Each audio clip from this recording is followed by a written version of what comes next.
Good morning, everybody, and welcome to our very first LinkedIn Live of 2025. We are joined today by Nancy Johnson of AV Calibrations. Thank you, Nancy, for joining us. Thank you for having me. This is amazing. Thank you. Yeah, it's so exciting. We're like doing our own little CNN interview here. Absolutely. Super legit. So, all right, we are excited to learn more about you. You have been a longtime member of NAWBO, but if folks have not had the pleasure of meeting you yet, tell us a little bit more about AV Calibrations. Wonderful. Well, AV Calibration started about 15 years ago, almost 16, this February 1st. And my husband and I co-founded AV Calibrations. We are an audio video installation company, but we do a lot more than that. We sit with our customers, we go over their technology needs to see where they're at, take a look at their budget, then we help them design AV solutions that will help them reach their clients, business to business, whatever their needs are. And we'll proceed, with whatever installation they need. We do residential and commercial. One of our first clients and someone that we're close to and very grateful to is Morgan's Wonderland. We were the AV company that took care of some of their technology needs when Morgan's Wonderland started, and we've stayed with them for the last 15 years. We did Morgan's Wonderland, Inspiration Island, we did their camp, we did the Mac, pretty much all of the Morgan's Wonderland, different buildings. That's actually how we got started. Wow. Wow. What a great, fulfilling project to work on too, as your first, big client. So, Absolutely. and so tell me, is AV something that your husband had a passion for, that you had a passion for? What was it that made you want to get into this industry? Actually, it was my husband. He did this while he was in the military. He was in the Air Force for 22 and a half years. He would travel basically around the world to help the Air Force design, install, and maintain the radio, TV stations, the broadcast, offices and buildings that the Air Force had. When I met him, he had just come back after an 11-year tour in the European continent. And we got married 2 years later, and then we headed over to the Asian continent. We were stationed in Japan for a couple of years. And then we moved back to West Texas. And that's around the time that he was actually getting ready to retire. So we decided to come back to San Antonio. I This is love where that. we met. This is where we wanted to be. So we're like, let's go back to San Antonio. And Yeah. this is where we came back. Very cool. So how do you feel like, both of you having a military background? I know a lot of people have varying experiences trying to work with their spouses, and sometimes it works, sometimes it doesn't. Do you feel like your military background has helped and sort of made sure you're on the same page for how you like to operate? That is a great question. Actually, yes. Because I am prior military, I was in the Army as my husband was in the Air Force. So they're different branches, but the military is the military. I was able to understand what him PCSing meant. He had to go to a different duty station while at his home base, and I had to stay by myself for months at a time. While we were in Japan, he would leave for about 3 months, be back for 2 to 3 weeks, and then leave again. And that was really hard. And I understood the mission. I understood what he was doing because I was prior military. I feel had I not had that experience and really known a little bit more close of what it meant, I think I probably would have had more issues with it because it Yeah. was hard being in Japan by myself and my husband leaving for 2, 3 months at a time. It was Yep. not easy. It was Yeah. not easy at Yeah. all. Yeah, absolutely. Absolutely. So how do you guys differentiate your roles within the company? What's your specialty? What's his specialty? How does that pan out? Oh my God, that is super easy. I am not good at technology at all. I am like the Forrest Gump of technology. Seriously, I'm not even kidding. I am not even kidding. But where my skills lie are in management, HR, finance, business administration. So it was just, amazing. We just divvy up the company. He takes care of sales and operations, and I take care of the finance, the administration, and the management of the business. So it worked perfect. We both Mm. dabble in marketing, and I help out with sales sometimes with networking, etc. But there's a very fine line. I know Mhm. nothing about technology, and I have zero interest in becoming his sidekick in that area. So we're good. Yeah. Yeah, I love it. You each know your lanes and you like them and you're happy in them and it works out. Absolutely. And a lot of people ask me, isn't it difficult working with your husband and seeing each other every day, all day long? And I'm like, oh no, you've got it wrong. I go, there's days where we don't even see each other at all, because the area he takes care of is so different than mine, Mhm. so he's off doing sales calls, site surveys, sometimes helping with the installations where I'm at, the office, taking care of the management of the business, finance. Mhm. I do quite a bit of networking and I'm quite involved with NAWBO. So there's not a lot of opportunity for our lanes really to, mix. So Yeah. it works out pretty good. At the end Yeah. of the day, we're still, sitting down at the kitchen table for dinner. How was your day? What did you do today? We're, Just catching you up like know, any other couple. yeah, Yeah. just catching up like any normal couple. And he starts letting me know how his day was, where he went. And I'm like, wow, that's pretty cool. And it just works out well. It Yeah. really does. Very Thank cool. you. Very cool. So, when you were growing up, did you always know you wanted to go into the military? Did you always know you wanted to be an entrepreneur, or has life kind of taken you on a path that you didn't necessarily expect? This is a path I feel, that I never expected. My parents were also entrepreneurs, and I saw how difficult it was, Akila. You know, they had no experience in business, in finance, management, so they were using whatever life skills they had to try and make things work, which was very difficult. My father was cheated by one of his business partners, and he took all the money for the Mm. business, and that left a very sour, taste in the mouth. But I think once the entrepreneurship bug bites you, you fall in love with it. They later on Mhm. created another business that was very successful, and they ended up selling it. Not successful like in the millions of dollars, but Mhm. just it was a successful business. They Yeah. sold it and they continued on, with their lives. So I knew being a business owner was not going to be easy. It's a 24/7 job, and you put your heart and soul in it, as well as all your money and savings. And I knew that it wasn't going to be easy. So when my husband proposed, hey, why don't we start our own business? And he wrote me this beautiful one-page letter telling me, I just want to spend more time with the family. I want to be with the kids. I want to make my own schedule.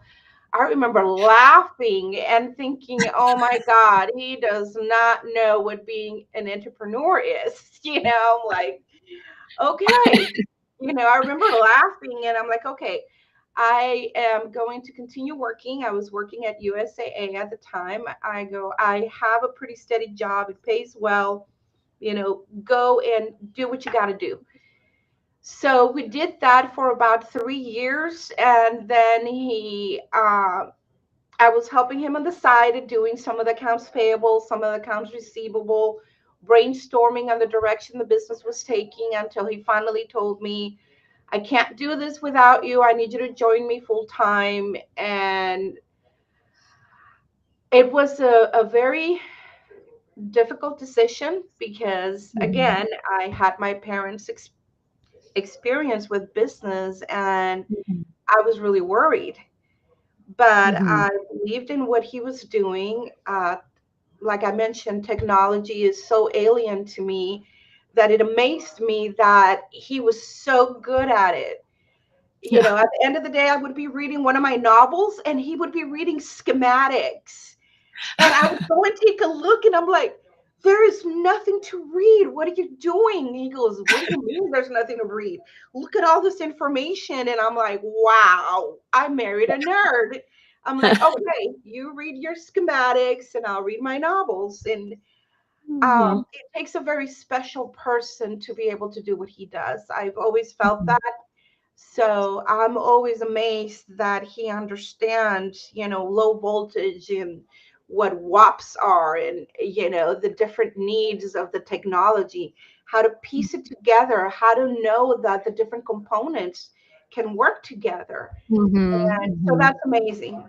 And Yeah. in the same token, I amaze him when I create the budget plans and I review, the profit and loss and, the balance sheet. He's looking at me and he's like, you understand all that? You know what those numbers mean? And I'm like, well, yes, look, this is what this is. And he's like, okay, as long as you get it, as long as you understand. So Yeah. we make a pretty good couple. We complement each other. Mhm. In Spanish, it's called tu media naranja, like the other half of the orange. Mhm. And I'm like, yeah, that's true. That's what we are. We are each other's half, and we when we come together, it works. Yeah. Without Yeah. being too sappy, it works. Ah, amazing, amazing. Well, we should have saved this episode for Valentine's Day. This is turning into Oh, a very marriage, business with your spouse positive message here. So, thank you. uh, I always say too, I feel like AV is one of those high pressure situations where if it works, nobody knows that you did a good job. If it doesn't work, everybody knows that you messed up. And I know y'all don't necessarily do the event live, Mhm. production of the AV, but even so, like, do you feel that pressure of, okay, our jobs have to be done well so that, we've all been in conference rooms where you're like, well, we can't get the projector to work. Never mind. We'll just, do something else. Do you guys feel that pressure of hey, we've got to make sure we deliver on a product that actually does what it says it's going to do kind of thing? I do. My Mhm. husband doesn't because I know. Because I fumble with technology and I feel like it's going to break down on me. And Mhm. that's like a me fear. I Mhm. always worry about that, but he doesn't. He's like, no, Mhm. technology is reliable. If the people know what they're doing and they're able to put the AV solution together and it works well, there's no reason for it to not work. And one Mhm. of the things that we do is we give our clients all of the manuals, all of the information, we give them training, and Mhm. we give them cheat sheets. We give them every step of what it takes to get everything turned on and even troubleshoot it if something is not working properly. Of course, we Mhm. also make ourselves available for service and maintenance calls, but we try to give them all the tools they're going to need to troubleshoot, make sure that they know what they're doing. And we will usually warn them, please don't, mess with the buttons. A lot of people, oh, I get technology, I understand it, and they'll go mess with it and they'll remove the settings, they'll remove the setup that was made. So that's what causes issues. Mm. Human Gotcha. intervention, us messing with the buttons. Technology itself is reliable, and I've Mm. learned that the hard way because it's true. Yeah. uh it Yeah. is true, and I'm one of those people that I'm like, well, maybe if I hit some buttons, I don't know why. I should know better than that, but Yeah. no. Yeah. Usually technology works well. Sometimes the weather, sometimes a power surge or outage will have an impact. But again, usually I learned if you turn it back on and you troubleshoot it properly, you get it back to its beginning settings, it will come back. And it's happened for me many times Yeah. if I follow the instructions. So yeah, Yeah. it Yeah. works. Well, Hmm. I love it. I love that you are also the, customer, the user of, how do you make this easy to understand? How do you make this easy to operate? So it's probably good for your husband to have that perspective as well that, hey, this is kind of a little tricky. This is a little intimidating, but Absolutely. When we first started our business, one of the things that I would have conversations about him was to, for lack of a better word, can you dumb it down a little bit? Because he would use such high-end technology jargon. And I'm like, okay, really? I have no idea what you're talking about. What does that mean? So he would explain it differently until I found a way to explain what he was explaining. And, I would tell him, I go, you've got to understand. I go, people don't normally understand that kind of technology, speech. I go, you Mm, need to just bring it down to a different level so that people can understand. And he's like, well, I think everybody knows what low voltage technology is. And I'm like, no, no, no. we don't. Yeah. I go, in fact, it wasn't until I was married to you that I learned what low voltage was. Yeah. And I'm like, when I tell you this, I'm telling you because some of the people that you're speaking to will only understand half of what you're sharing. So together we were able to just work out how to explain different things and just bringing it down to a level where the layperson could understand, what he was Mm, talking about. So yeah. I feel I've helped a lot in that area. Yeah. Again, we do have some clients though that are so in tune with technology, with what's going on, and they do understand. So, different people, everyone's Yeah. different. So it's Yeah. worked out really well though. Very cool. Very cool. Well, you mentioned earlier that you are obviously very busy with your, full-time job, but you spend a ton of time with us here at NAWBO. You are currently our foundation president. So if folks don't know that NAWBO is not just a networking organization, but we also have a foundation, help us understand a little bit where that differentiation is and what the foundation does. Wonderful. So when I first joined NAWBO, and it was amazing. So many, wonderful business women, with confidence and professionalism. I fell in love with that. I really liked it. But then when I found out NAWBO had a foundation, the first thing I wanted to do was like, okay, well, tell me more about it. NAWBO Foundation helps, women entrepreneurs, women interested in setting up their own business and being, their own boss and having financial freedom, not being stuck in a 9 to 5 job, and where they're able to use their mind, their own craft, their own talent to create something. And that is amazing. But then when I Mhm. found out that the foundation had a program that would help young ladies still in high school, by mentoring them, by giving them the tools to prepare themselves for higher learning and eventually entrepreneurship, I was amazed and fell in love completely with the program. You Mhm. see, when I was in high school, and I came from a very humble, very low income family. I didn't have the opportunity to be mentored. My Mm. parents didn't go to college, they didn't have professional jobs. My dad was a mechanic, and later on, he opened his own business, his own mechanic shop. So that's what I knew about entrepreneurship.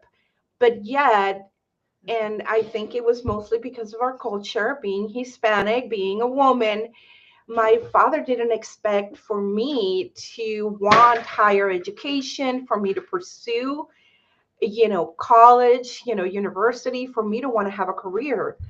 So when I told my father that I Mm. wanted to go to college, he's like, what? He's like, are you crazy? He goes, you're just gonna, get married and have kids. Just go get a quick 6 month secretary course, make a little bit of money before you get married, and help out the family with some of our bills. And I'm like, I was flabbergasted, and I'm like, Dad, I go, I make good grades. I go, I've done well in school. I'd like to pursue this. And he's like, yeah, well, no, I don't think so. He goes, don't expect any help from me, for you to go to college. That's not Mm. what you should be doing. Mm. And I'm like, okay, well, then I guess I'll do it myself. So I had to take a couple of buses to the local community college, and I applied for financial aid. I applied to the university. I found my own way, and it was difficult. The first year was pretty difficult. So on one fortuitous day, I the recruiter for the Army actually caught me. I have been dodging him for months. I always told my mom, I'm not here, Mom, I'm not here. Uh, so this time he caught me. I was the one that answered the phone. And he started telling me about the Army and what it offered, uh, their college fund, which I thought was just amazing. The opportunity to travel around the world, the opportunity to get training on different jobs. And it just called to me. I'm like, wow, Mm. having like true freedom, being taken care of, by the military, but still being able to travel around the world. And I would still be able to take some college courses while I was in the military. And it sounded amazing. And I'm like, okay, where do I sign? I Yeah. actually said that.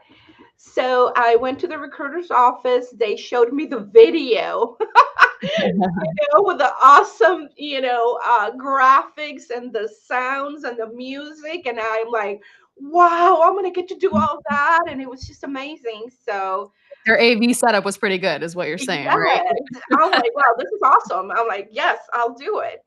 So I did it.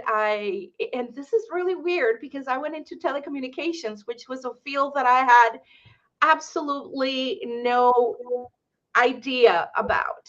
Hmm. So I went into telecommunications. I was an operations, tactical and fixed telecommunications operations specialist. What that means is I'm a glorified operator that it can receive and send basically top secret messages from around the world. I Hmm. was usually the only one in the battalion that had the clearance to be able to do this. So it was amazing, being called in the middle of the night to go and receive a message, and it was encrypted. So I had the training to figure out the codes to be able to receive that message. It was Hmm. awesome, kind of like in those spy novels. Mhm. But anyways, it was because of this, Akila, that I felt a bond with this young women. And I wanted them to have the tools and know that they had options, that there was more out there. And I wanted to just tell them, this is what university college life is like. This is what choosing your career path can be like. What are you interested in? What do you want to do? And just getting the opportunity to talk to these young women and help them just, kind of figure out their own path. It wasn't me telling them what to do, it's just me giving the tools for them to figure out what they wanted to do. I was Yeah. hooked. I fell in love with the foundation, what their mission was, and I started participating from year one. I became a mentor, and I would go out to the South Sun High School. I went there for a few years. I was their mentor, and I felt a bond, with the young women. Most of them were Hispanic. A lot of them were first generation, immigrants here in the United States. Yeah. A lot of them were, coming straight from Mexico. They had been born and raised down there, and their parents brought them here. So I really felt that those were, the young ladies that needed me the most. And it was just a really good partnership. Yeah, amazing. Well, and you do such a good job, and you can really feel, anytime you've, advocated for those girls at one of our meetings and asked for, we need donations for this or we need clothes. You guys give away, professional clothes to the girls too for interviews and internships and all of that. Anytime that you have stood up to make an ask, you can feel that passion that you have, Oh, behind every word that you're saying. So I know it is a very, very time consuming role, but you do a really terrific job at it. So thank you for all that you do. thank you, Akila. Um, I will say this, it's not an easy job. I mean, even, Shannon as the NAWBO president, it is an amazing role. It is a lot of hard work, but it's so worth it once you see the yeah, young women in the conferences and the scholarship winners. It's just amazing. yeah, yeah. No, it really is like there's just no way to even know the impact that you guys are making on some of these, young ladies' lives and the ripple effect of what that does. If we end up being the one person who tells them like, yeah, you can go to college, yeah, you can start your own business, yeah, you can do this, like you just need that one person to say that to you to really start to believe it and let it sink in. So um Absolutely. very, very important work. And right now, your guys' season kind of runs through the school year. You guys have these girls doing a full business plan and they meet, periodically throughout the school year. So you're kind of coming up on the really heavy lifting of making sure that they're going to get across the finish line with their business plans. But if somebody's learning about the foundation or HSMP right now, what's a way they could get involved or how could they help, even if it's next year? Okay, well, we're always looking for volunteers. We love our volunteers.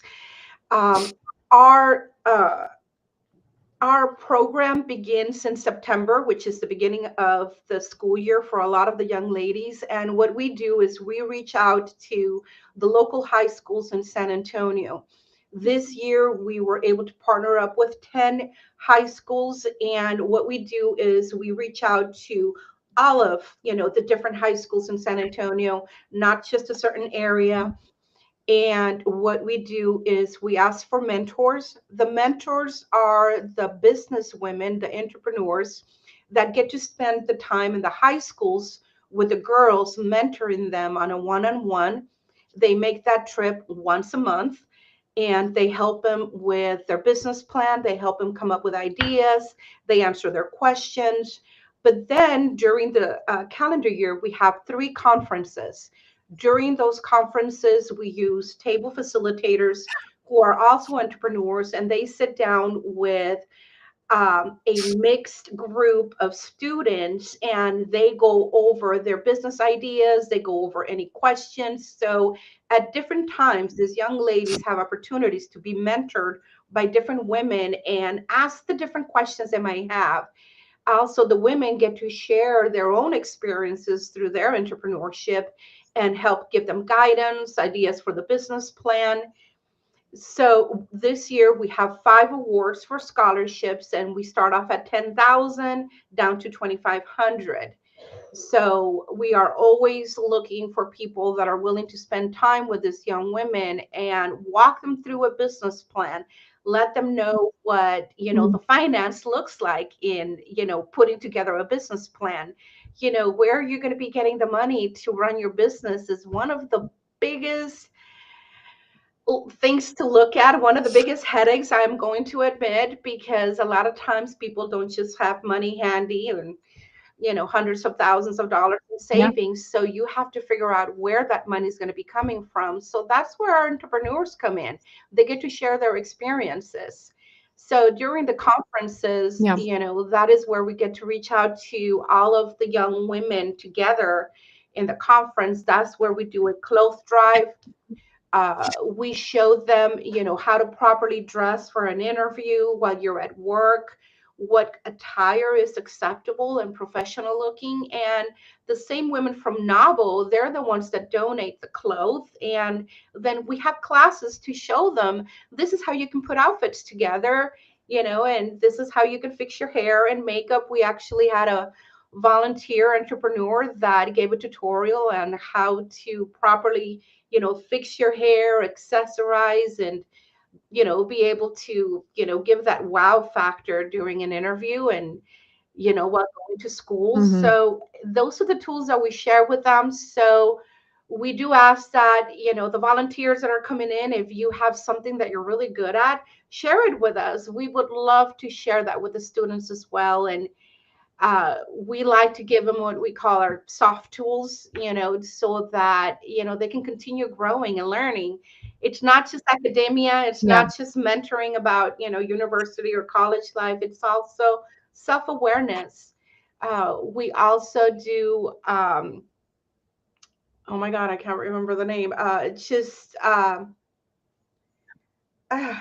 what do you call it when you just kind of focus yourself and your Oh, self-care or mindfulness? mindfulness, self care, Uh, and how to just sit and get yourself to calm down and just take a deep breath and and meditate. Thank meditate. you. That's the word I Yeah, was sure. looking for.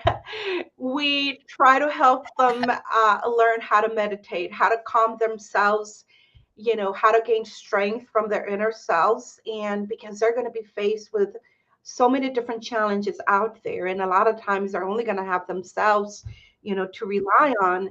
Mhm. So, we try to teach them how to take deep breaths and just calm themselves down before they go in and take a test, before they go in and, to an interview.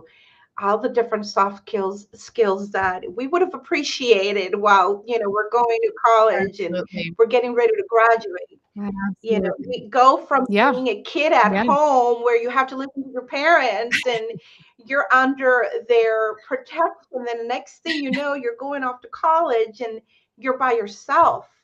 You don't have your best friends yeah, around you, your family. So now you have to fend for yourself. And right. it's different because now you're an adult. Now you're 18 years old and Mhm. you've gone from being a protected child to now you're an adult.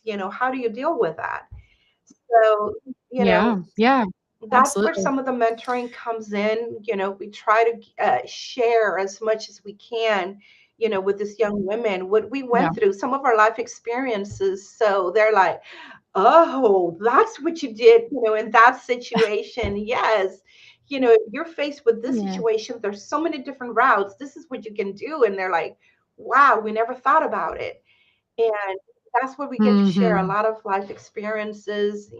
This is what you can do when you're, in different situations. And, that's where we come in. Yeah, All of the stuff I would have yeah, so appreciated. I had no idea when I was in high absolutely. school, the world that was out there. And I'm like, wow, had I had a mentor, I probably would have taken a different direction. I was actually Mm. accepted to the Air Yeah. Force Academy. I had backing by one of our congressmen. I went that far because I wanted to be a pilot. You've got to Mm. understand, we didn't have the website back then. We didn't have the technology that we have now. I couldn't just Google what is a criteria to be a pilot. We didn't have any of that. We had microfiche in our library that we would put into this huge monitor computer to just get to see some slides on different things. So I didn't know the criteria to be a pilot. So it wasn't until I went through all this process that I found out, yeah, you need to be at least 5'8", and I'm 5'1". So after doing all of that, after being accepted and getting backing, I decided not to go to the Air Force Academy, which was a very Mm. prestigious academy in Colorado Springs. I could have studied anything else that I wanted, but because I couldn't be a pilot and because I couldn't see far beyond that, and because I didn't understand that I could have studied anything else, I just gave up on that. I got accepted to Baylor Mm. University, and I was so worried. How am I going to get there? My father doesn't want to pay for my college. Who's going to take me there? I had no way. I didn't have any money. So how am I going to do that? So I gave up on Baylor and I ended up going to the local community college.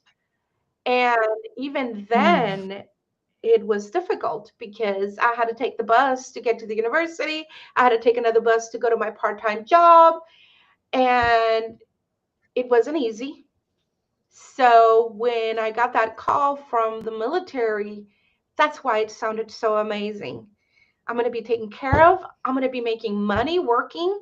I'm going to still be able to go to school. I'm going to get to travel and meet different people. I'm like, wow, why didn't I take Yeah. this call a year ago? So that's why I joined the Right. military. And you know what? It was everything that they said it was and more.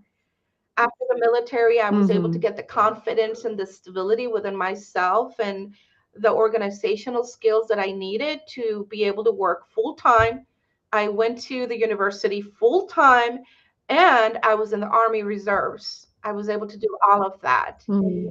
So that's what I want to share with Mm. these young women Wonderful. that join, the HSMP program, that we as women can do everything that we set our mind to. And we don't need to rely on other people to give us the confidence and self-awareness that we need.